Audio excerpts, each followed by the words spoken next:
Good morning, students. Today, our topic is role of synchronization manager.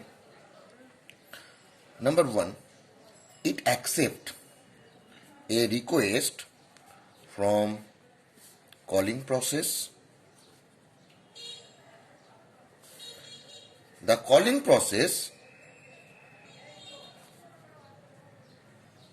blocks until it get a reply from synchronization manager. Number three, a locked variable to a shared code is only accessed by the synchronization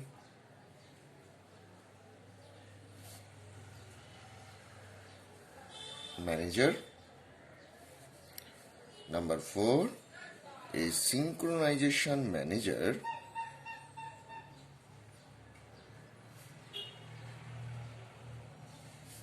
locks a page when it moves from processor to processor. Only when a page is available, a reply is sent back to the calling process for accessing the page. So, these are the stepwise solution of a synchronization manager. So, what does synchronization manager does? Here is your calling process. Here is your called process. Between this, there will be your synchronization manager.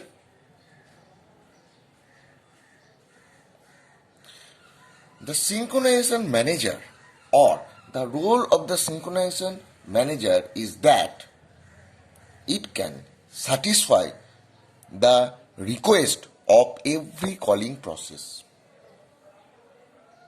And the stepwise solution is discussed above. So, this is the role of synchronization manager. Now, we will come to memory consistency.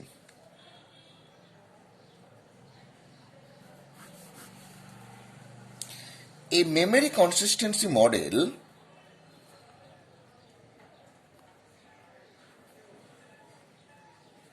for a shared address space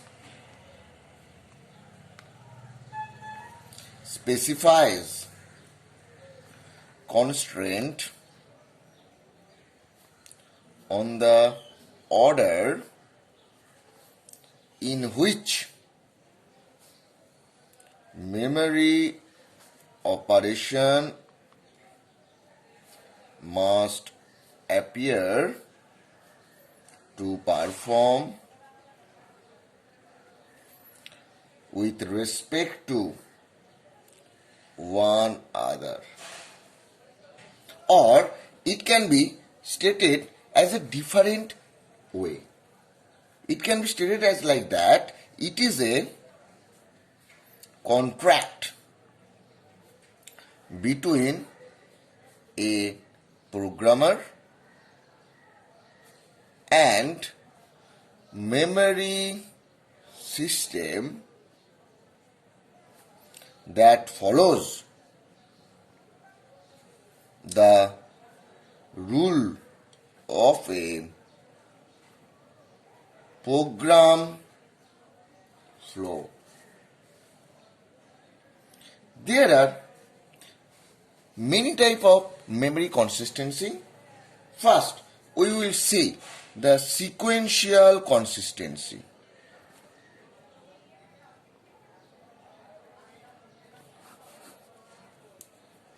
A multiprocessor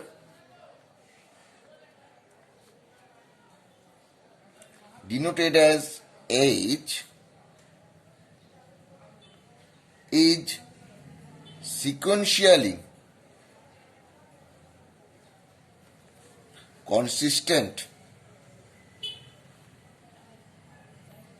if the result of execution is same as if the operation of all the processor were executed in some sequential order and operation of individual processor appear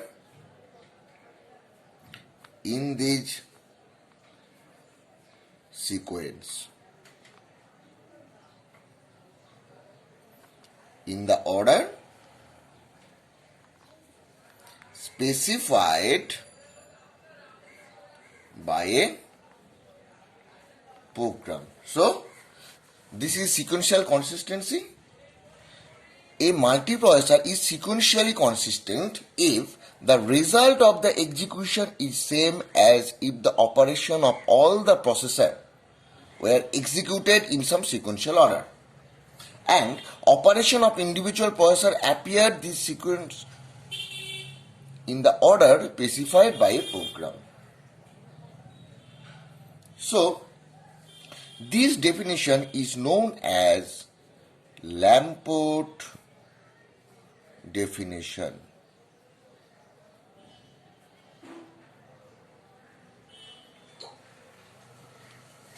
So, if all the processor maintain the sequential order that is defined by a program flow, then their all or their total response will be sequential consistent. Suppose there are three processors P1, P2 and P3. The value of A equal to 1. If A equal to 1, then B equal to 1. If B equal to 1, then C equal to A or C equal to 1. That means if this one is true, then this will be. If this one is true, then this is. So, from this we can conclude that it is sequentially consistent because the result of execution is same as if the operation of all the processors were executed in some sequential order. Next, that is weak consistency.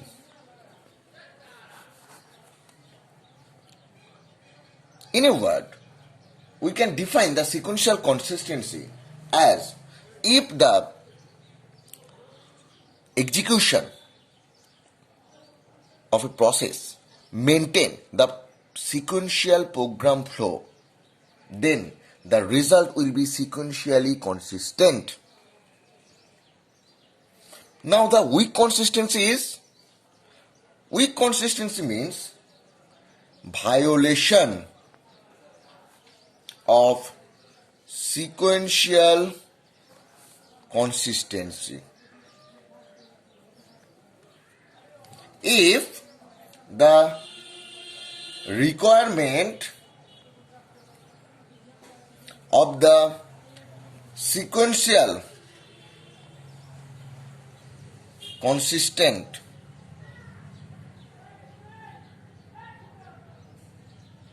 is relaxed, then it is, or then it can increase the processor performance. So, weak consistency means violation of sequential consistency. If the requirement of sequential consistency is relaxed, then it can increase the processor performance. How? Because to do or to maintain the sequential consistent, the processor P2 can work after finishes processor P1, or the processor P3 can work after finishing the job by processor P2. So, here the work of processor is dependent on each other. Now, if there is no sequential consistent, then the processor should not depend on each other. By this way, it can increase the processor performance.